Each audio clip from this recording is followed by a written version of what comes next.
Que a graça e a paz de nosso Senhor Jesus Cristo seja sobre a sua vida. É com muito prazer, muita alegria e satisfação que mais uma vez nós estamos aqui para mais uma pré-aula da Escola Bíblica Dominical. E juntos nós podemos aprender na Palavra de Deus o que esta gloriosa palavra tem para a nossa vida. Nós estamos iniciando o segundo trimestre de 2019.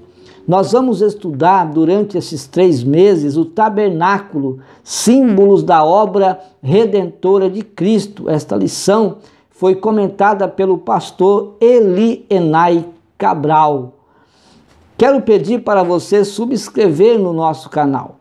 Visite também o nosso site www.moldado.com. No site você tem os vídeos, você tem uma mensagem escrita que introduz o tema da lição. Se você clicar no nome da lição, você tem os slides gratuitamente. Nós temos também no site os hinos que são indicados para serem cantados no assunto de cada lição. Se você clicar no hino, na canção, no nome, você tem acesso então ao áudio e à letra deste hino, para que você possa cantar, para que você possa ensaiar, para que você possa ouvir. Deus te abençoe de uma forma preciosa. Se você gostar, você deixa aí o seu like. Se você não gostar, deixe também o seu like. Deus, gloriosamente, Ele vai abençoar a sua vida. Eu abençoo você e você também me abençoa em nome de Jesus. A Bíblia Sagrada fala de 3 tabernáculos: o tabernáculo humano, o tabernáculo terrestre e o tabernáculo celestial. Na segunda carta que Pedro escreveu, no capítulo 1, versículos 13 e 14, ele fala do tabernáculo humano. Ele diz: e tenho por justo, enquanto estiver neste tabernáculo, despertar-vos com admoestações. O versículo 14 ele diz: sabendo que brevemente hei de deixar este meu tabernáculo. Moisés construiu o tabernáculo terreno. O escritor aos Hebreus descreveu no capítulo 9, no versículo 2. Ele diz: porque um tabernáculo estava preparado, o primeiro, em que havia o candeeiro e a mesa e os pães da proposição, ao que se chama o santuário. E no versículo 24, o mesmo escritor, no mesmo capítulo, ele fala do tabernáculo celestial. Ele disse: porque Cristo não entrou num santuário feito por mãos, figura do verdadeiro. Ou seja, o tabernáculo que Moisés construiu era apenas figura do verdadeiro. E neste tabernáculo, Jesus não entrou. Porém, ele entrou no mesmo céu, diz o versículo, para agora comparecer por nós, ou seja, para nos interceder perante a face de Deus. A Bíblia Sagrada, ela está repleta de tipificações, de simbologias, de parábolas, de profecias, de alegorias, de significados, de representações que falam de Jesus, que anuncia Jesus Cristo, que fala do sofrimento de Cristo, que fala da crucificação de Cristo, que fala da redenção de Cristo. E nós vamos estudar apenas o tabernáculo e as suas peças, as suas divisões. Mas por toda a Bíblia, dos 66 livros da Bíblia, Jesus Cristo está presente nos textos, nos versículos, nas parábolas, nas histórias, enfim, nos livros. Veja que no livro de Gênesis, Jesus é apresentado como a semente da mulher. Em Êxodo, ele é o Cordeiro Pascal. Em Levítico, ele é o sacrifício vivo. Em Números, Jesus Cristo é a rocha ferida. Em Deuteronômio, ele é o profeta do futuro.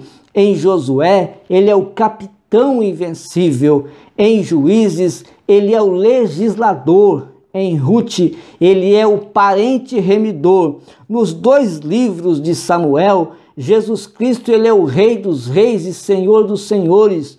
Nos livros de Reis e nos livros de Crônicas, Jesus Cristo ele é o Rei que reina. Em Esdras, Jesus Cristo é o nosso mestre. Em Neemias, ele é o restaurador. Em Ester, ele é o nosso intercessor. Em Jó, Jesus Cristo é o nosso redentor. Nos Salmos, Jesus, ele é o nosso bom pastor. Em Provérbios e Eclesiastes, Jesus Cristo, ele é a nossa sabedoria. Em Cânticos de Salomão, Jesus Cristo é o amado da igreja.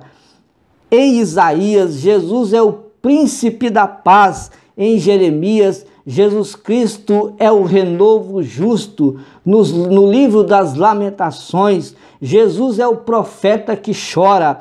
Em Ezequiel, Jesus Cristo é o homem das 4 faces. Em Daniel, Jesus Cristo ele é o 4º homem da fornalha.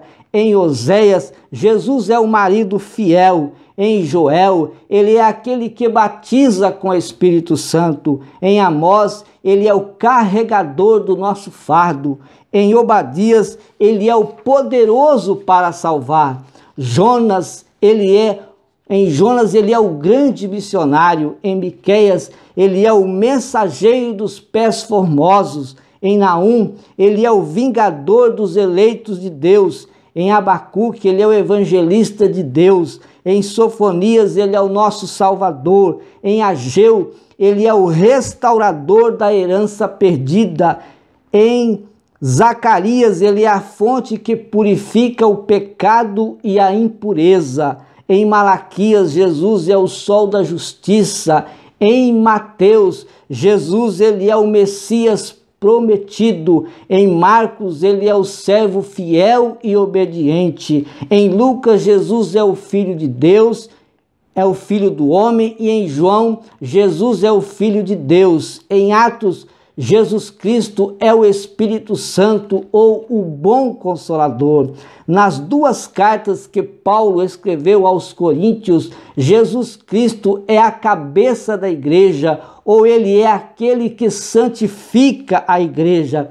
Em Gálatas, Jesus é aquele que salva o homem da maldição da lei. Em Efésios, Jesus Cristo é o ministério perfeito e completo da igreja. Em Filipenses, Jesus Cristo é o Deus que supre todas as necessidades. Em Colossenses, Jesus é a plenitude da divindade encarnada. Nas 2 epístolas que Paulo escreveu aos Tessalonicenses, Jesus Cristo é o nosso Rei que regressará brevemente. Nas 2 cartas que Paulo escreveu a Timóteo, Jesus Cristo ele é o mediador entre Deus e o homem. Na carta que Jesus, ou seja, a Tito, ele é o pastor fiel. Em Filemão, ele é o amigo íntimo. Em Hebreus, ele é o sumo sacerdote eterno. Em Tiago, Jesus é o Deus em nós, pela fé, através da prática das boas obras. Nas 2 cartas que o apóstolo Pedro escreveu, ele é o pastor que breve voltará em glória. Nas 3 cartas que João escreveu, Jesus Cristo é o amor. Em Judas, ele é o Senhor que vem com milhares de santos. Em Apocalipse, o próprio Jesus, ele disse: eu sou o alfa e o ômega, o princípio e o fim. Agora, Jesus é também, ele é alguns tipos não humanos. Na Bíblia, nós encontramos tipos não humanos de Jesus. Por exemplo, a Páscoa tipifica Cristo, nosso Redentor. O sangue do Cordeiro na porta tipifica o livramento da morte eterna. A festa tipifica Cristo, o pão da vida. A água que saiu da rocha ferida tipifica a vida eterna que saiu de Jesus na cruz. A vara de Arão que floresceu tipifica o Cristo que morreu e ressuscitou. As cidades de refúgio tipifica Cristo, o refúgio do pecador para a salvação. A serpente de bronze levantada no deserto tipifica Cristo levantado na cruz. O primeiro Adão é o tipo de Jesus Cristo, o último Adão. Abel tipifica Jesus, que foi a oferta de sacrifício perfeito. Noé tipifica Cristo. A arca tipifica Jesus, o único meio de salvação. Isaac tipifica a igreja, mas o cordeiro que apareceu tipifica Jesus, o sacrifício substitutivo. Ismael e Isaac tipifica duas dispensações, a lei e a graça. Abraão e Ló são tipos dos dois princípios de vida. A peregrinação de Israel, um tipo da vida cristã. A escravidão no Egito tipifica a escravidão do pecado. Agora, Moisés libertou Israel da escravidão do Egito, tipo de Cristo, que liberta o homem do pecado. O Cordeiro da Páscoa tipifica o Cordeiro de Deus. A coluna de nuvem e de fogo é tipo da presença de Deus na vida da igreja. O maná que caiu do céu é tipo de Cristo, o pão da vida que veio do céu. A água da rocha é um tipo de Cristo, a água da vida. E Canaã é um tipo do céu. Então, estes e mais outros tipos, mais outros símbolos, outras alegorias, parábolas, enfim, estão descritas na Bíblia Sagrada e aponta para Cristo, mostra Jesus Cristo, principalmente o Antigo Testamento que vai profetizar, porque há profecias na Bíblia que vai apontar Jesus Cristo, que vai anunciar o nascimento, que vai falar do sofrimento de Cristo, que vai falar da crucificação de Cristo, enfim, a Bíblia está repleta de símbolos, de tipologias, de simbologias, de alegorias, de profecias, de parábolas, de imagens, de figuras que apontam Jesus, o Cristo Salvador. Agora, na lição de hoje, nós vamos falar do tabernáculo, um lugar da habitação de Deus. A tipologia bíblica, ela traz para nós o significado do tipo. Ela diz que o tipo bíblico é uma representação pré-ordenada de pessoas, eventos e instituições do Antigo Testamento que são prefiguradas no Novo Testamento. São figuras ou lições que Deus ensina para o povo acerca do seu propósito de redenção para a vida cristã.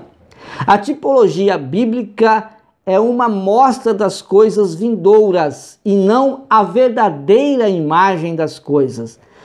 Colossenses capítulo 2, versículos 16 e 17, Paulo diz que o comer, o beber, os dias de festa, os sábados, são sombra das coisas vindouras, mas o corpo é de Cristo.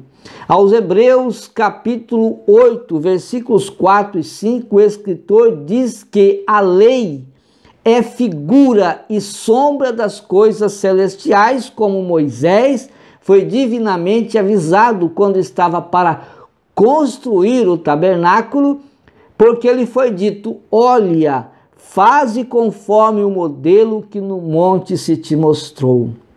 Então, o sistema mosaico foi como um jardim de infância no qual o povo de Deus foi educado nas coisas divinas. Eles também foram ensinados a verem a realidade das coisas futuras. Agora, tipo e antítipo. Tipo é sinal, é figura, é forma, é parábola, é alegoria, é modelo, é sombra e também é exemplo. É o objeto da lição, ele é a revelação temporária de uma pessoa, de um acontecimento ou uma instituição vindoura.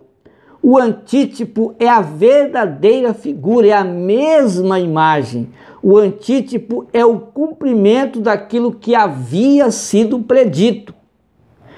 Tipo e antítipo. O tipo e o antítipo precisam ter afinidade. O tipo precisa ser profético em todos os pontos de semelhança com o antítipo e verdadeiramente prefigurar as coisas vindouras. O tipo é sempre terrestre, o antítipo ele pode ser tanto terrestre como celestial. Desde que tipo e antítipo, ou seja, figura e cumprimento, sejam pré-ordenados como parte do mesmo plano divino. Não pode ser escolhido pelo homem. Davi, ao descrever o Salmo 22, nem percebeu que seu sofrimento descrevia o sofrimento de Jesus Cristo na cruz. O apóstolo Paulo, na sua primeira carta aos Coríntios, capítulo 15, versículos 21 e 22, e também dos versículos 45 a 49, ele aponta Adão como um tipo de Cristo. O escritor aos Hebreus, do capítulo 7, versículos 1 a 3, ele apresenta Melquisedeque como um tipo da realeza de Cristo. O autor aos Hebreus explica ainda no Salmo 110 e aponta para o perfeito Rei e eterno sacerdote, Jesus Cristo. Agora vamos ver alguns exemplos que tipificam Cristo. Por exemplo, Abel, por ter oferecido o mais excelente sacrifício. Jesus Cristo, ele também foi o excelente sacrifício, ele próprio se ofereceu. A Arca de Noé, assim como a arca existia, na arca existia apenas uma porta para se entrar, há somente uma porta que nos leva à salvação. Jesus Cristo, ele disse: eu sou a porta, e quem entrar por mim salvar-se-á. Abraão, quando ofereceu Isaque, assim como Isaque poderia ter, se ele quisesse, ele poderia ter negado ao sacrifício, Jesus também poderia ter, se tivesse desejado, evitado a cruz. Também muito amor, muito maior que o amor de Abraão por Isaque, é o amor de Deus como Pai, que permitiu seu filho morresse na cruz para salvar a nossa alma. José do Egito. José foi amado do seu pai Jacó, e por isso ele foi invejado, odiado dos seus irmãos, e depois ele foi vendido. Jesus Cristo também foi amado de Deus. O próprio Pai, quando Jesus Cristo estava sendo batizado por João Batista nas águas do Jordão, então quando ele saía da água, Deus ali apareceu e falou: este é o meu filho amado, em quem me comprazo. Então Jesus foi amado do Pai. Mas em contrapartida, assim como José, ele foi invejado por seus irmãos os judeus, foi odiado por eles, foi vendido também por um judeu um judeu, e também depois ele foi crucificado pela ordem dos judeus, seus irmãos.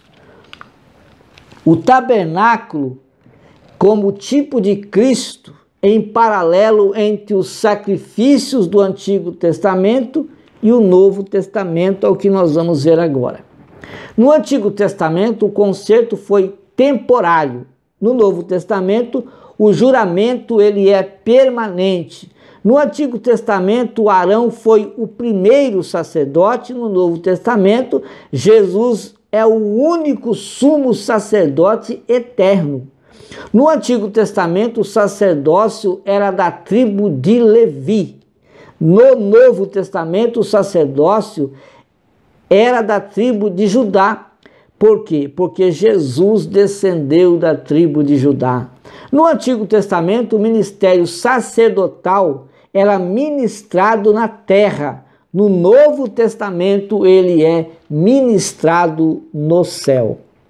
No Antigo Testamento, o sacrifício era oferecido com o sangue dos animais. No Novo Testamento, foi efetuado com o sangue de Cristo. No Antigo Testamento, era requerido muitos sacrifícios. No Novo Testamento, requer-se apenas um, o sangue de Cristo. No Antigo Testamento, era necessário animais perfeitos. No Novo Testamento, é necessário uma vida perfeita em Cristo Jesus. No Antigo Testamento, exigia-se cuidadosa aproximação do tabernáculo. No Novo Testamento, os cristãos são encorajados a se aproximarem confiantemente do trono, através das orações, através da consagração de vida, através de uma intimidade com o Pai, nós nos aproximamos dele. No Antigo Testamento, olhava para o novo método de sacrifício. No Novo Testamento, põe-se de lado esse sistema antigo e olha-se para Jesus, autor e consumador da fé. No tabernáculo, entre os israelitas, nós vamos encontrar também as ofertas que nos traz lições maravilhosas. O tabernáculo construído por Moisés no deserto deixou profundas lições para a igreja. Há uma rica tipologia dos seus objetos, também significado espiritual do sacerdócio, dos sacrifícios e das celebrações anuais. Uma das importantes lições na oferta do povo é, atendendo então ao apelo divino através de Moisés, quando Deus disse: dize aos israelitas que ajuntem ofertas para mim, recebereis a oferta de todos que derem espontaneamente. O povo trouxe mais do que devia. Cada um deu mais do que devia e não foi necessário descer ao Egito em busca de ajuda. Qual a lição que nós temos aqui? Quando cada crente entender que a oferta é parte vital na comunhão com Deus e dá liberalmente, a igreja não precisará descer ao Egito e mendigar ajuda dos ímpios, ajuda dos infiéis. A ordem das tribos no acampamento. Também Deus aqui nos dá uma lição. Cada um, ou como um templo, o tabernáculo estava destinado a acompanhar os israelitas no deserto. O tabernáculo ele era desmontável, podendo ser conduzido de um lugar para o outro. Havia muito trabalho e para este honroso trabalho, Deus vai escolher agora 3 famílias. A família de Gerson, a família de Coate e a família de Merari. Os gersonitas se acamparam atrás do santuário, ao ocidente, e cuidavam então do exterior da tenda como vigias do tabernáculo. Os coatitas ficaram ao sul e eram responsáveis pelo cuidado da arca, da mesa, do candelabro, dos altares e de todos os vasos sagrados que estavam ali no tabernáculo. Os meraritas situaram-se do lado norte e respondiam pela conservação e transporte das tábuas, das travessas, das colunas, das cordas, das estacas, das bases, dos colchetes, das presilhas, das cortinas, enfim, do véu. O exército de Israel acamparam-se ao redor do tabernáculo e foram organizados conforme as ordens ditas por Deus.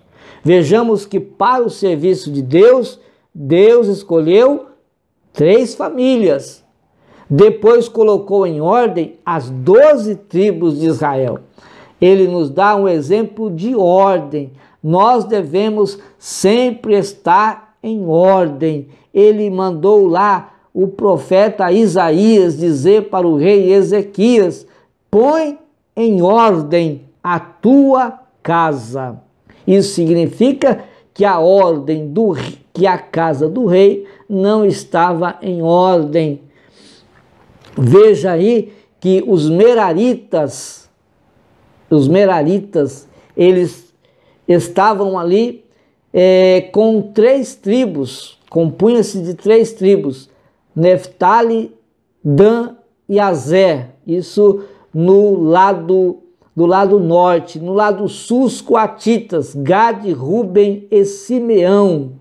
Os gersonitas, Manassés, Efraim e Benjamim ao ocidente, ou seja, na retaguarda do tabernáculo. E na entrada de um lado e do outro, e na entrada estava Zebulon, Issacar e Judá ao oriente. 74.600 soldados pertenciam à tribo de Judá, que guardavam a entrada do tabernáculo. Junto com Judá estava Issacar, 54.400 soldados da tribo de Issacar.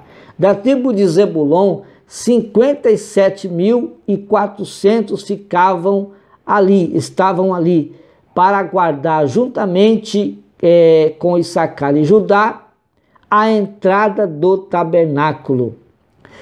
Ruben, Simeão e Gade também estavam guardando ali o sul. 46.500 soldados pertenciam à tribo de Ruben, 59.300 soldados pertenciam à tribo de Simeão, 45.650 soldados pertenciam à tribo de Gade, perfazendo um total de 151.450 soldados guerreiros guardavam então ali, estavam no lado sul.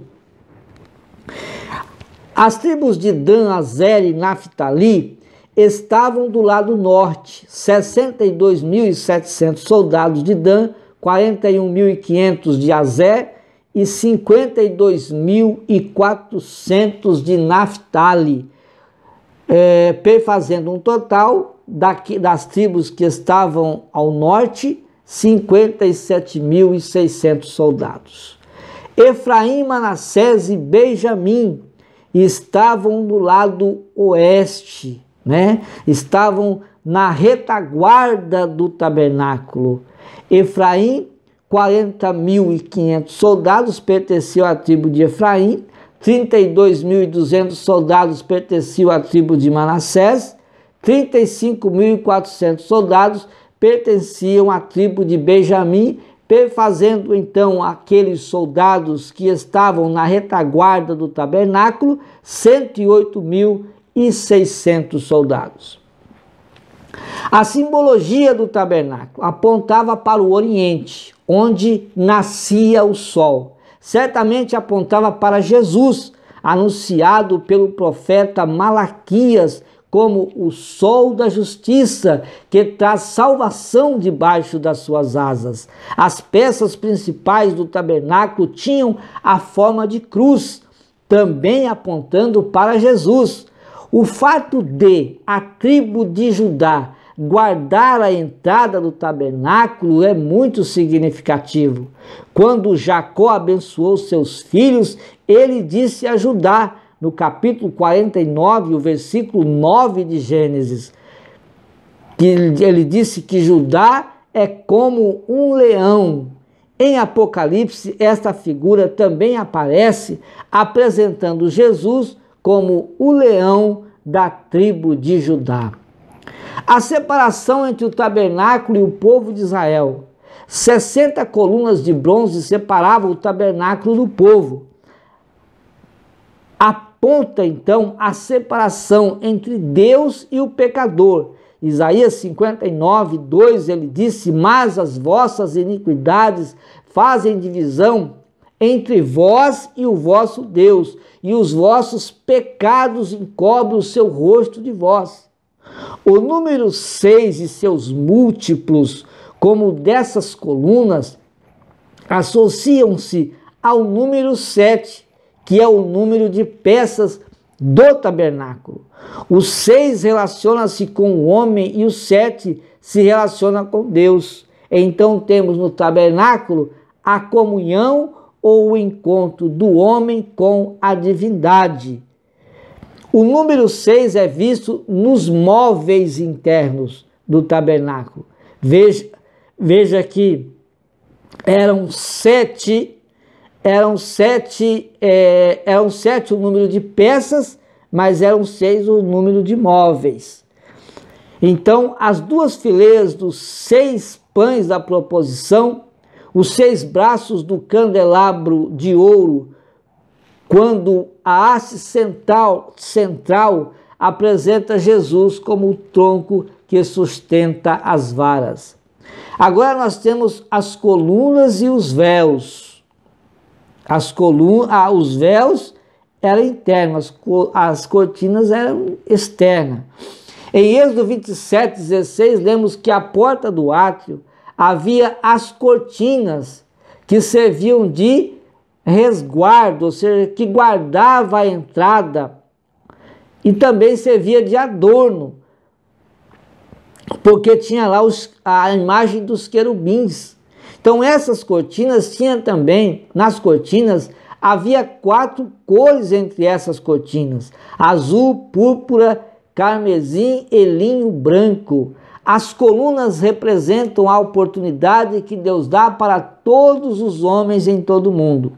O número 4 fala da plenitude da terra em seus pontos cardeais, norte, sul, leste, oeste. Também em todo o tempo, inverno, verão, outono e primavera.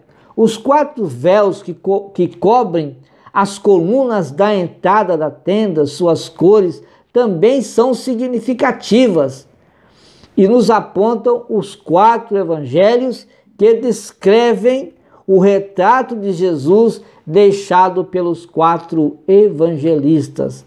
Veja bem que a púrpura é relacionada à realeza e aponta para o evangelho segundo escreveu Mateus, o evangelho do rei. Mateus enfatiza o aspecto do caráter de Jesus 14 vezes e o chama filho de Davi, que foi um rei formoso em que Deus prometeu descender perpetuamente o trono de Israel. Carmesim aponta para o evangelho segundo escreveu Marcos e está relacionado como o sangue do servo sofredor, Jesus na cruz, conforme Isaías 42, 1. Eis aqui o meu servo, a quem sustento, o meu escolhido, em quem a minha alma se compraz. Pus sobre ele o meu espírito,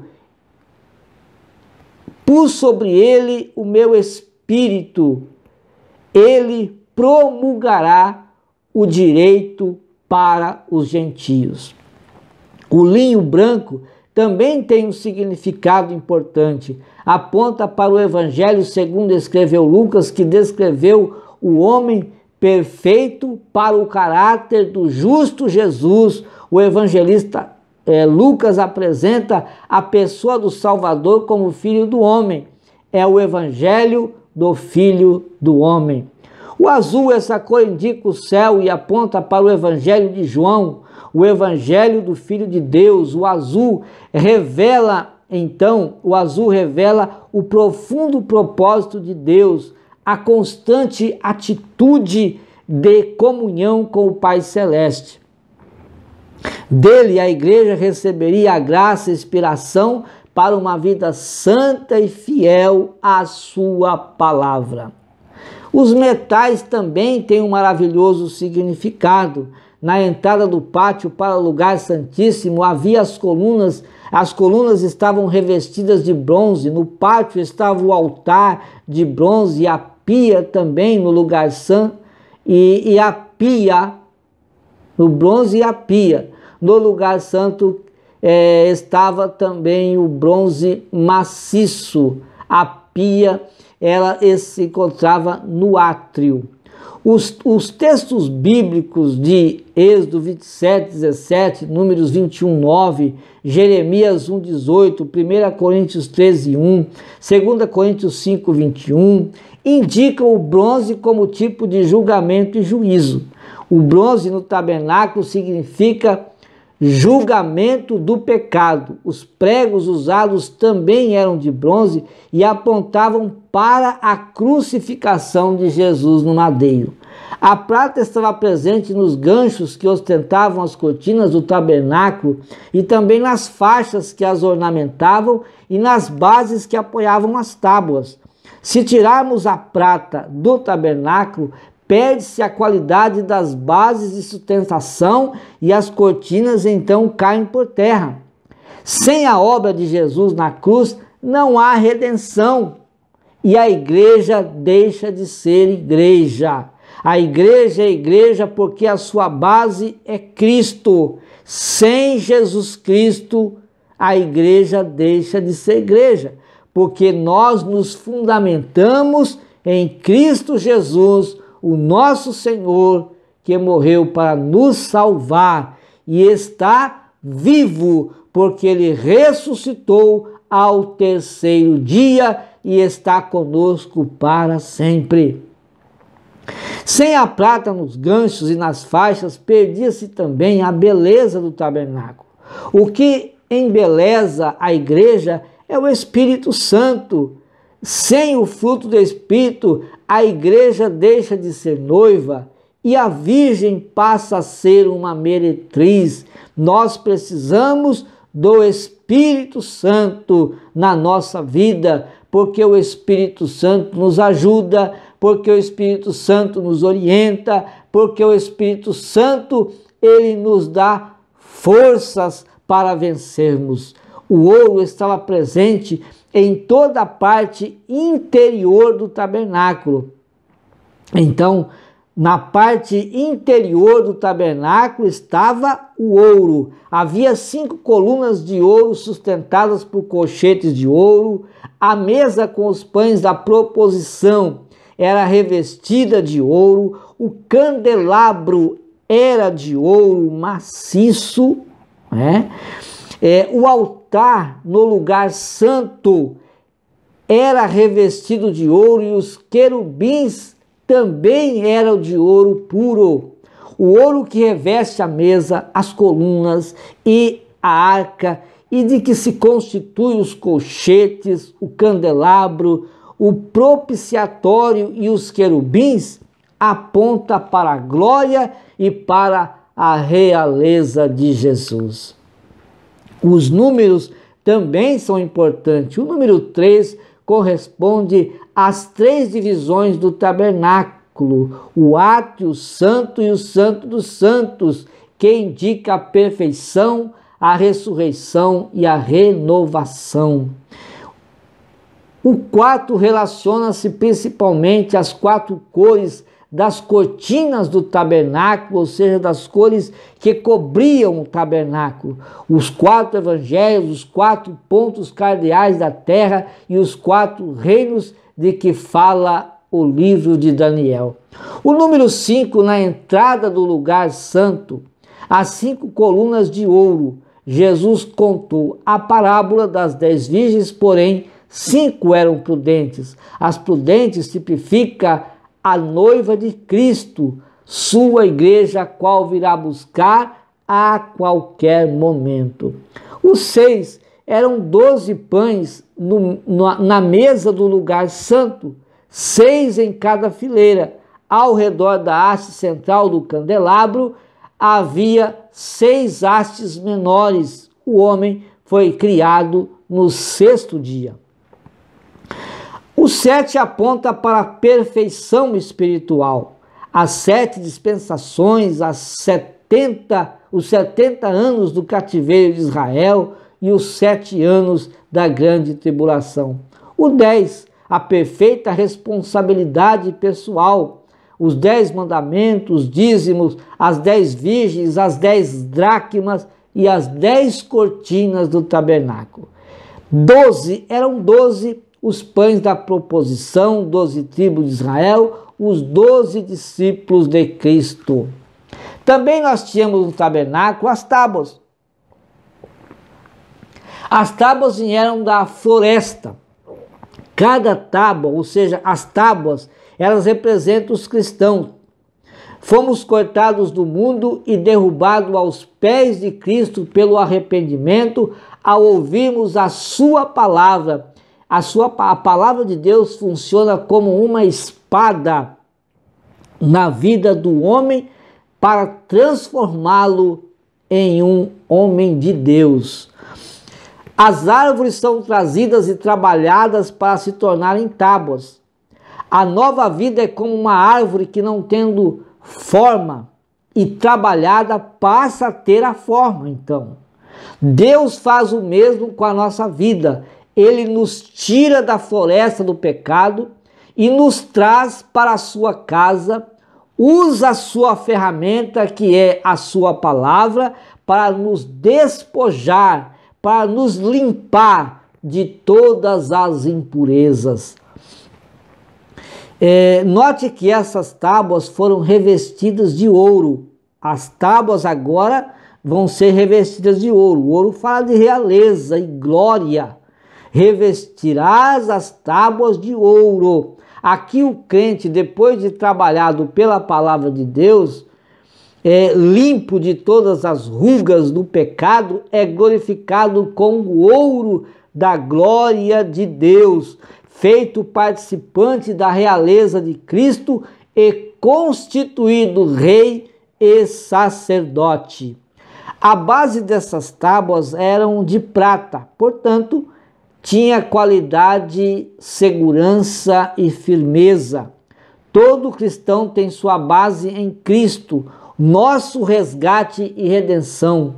Depois de trabalhadas essas tábuas, agora são todas iguais. Colossenses 3:11, aos olhos de Deus somos todos iguais e Deus não faz acepção de pessoas. Romanos capítulo 2 e também o versículo 11. As travessas de madeiras que mantinham as tábuas de pé e unidas também eram revestidas de ouro. As travessas uniam as tábuas em 3 lados do tabernáculo, norte, sul e também o oeste.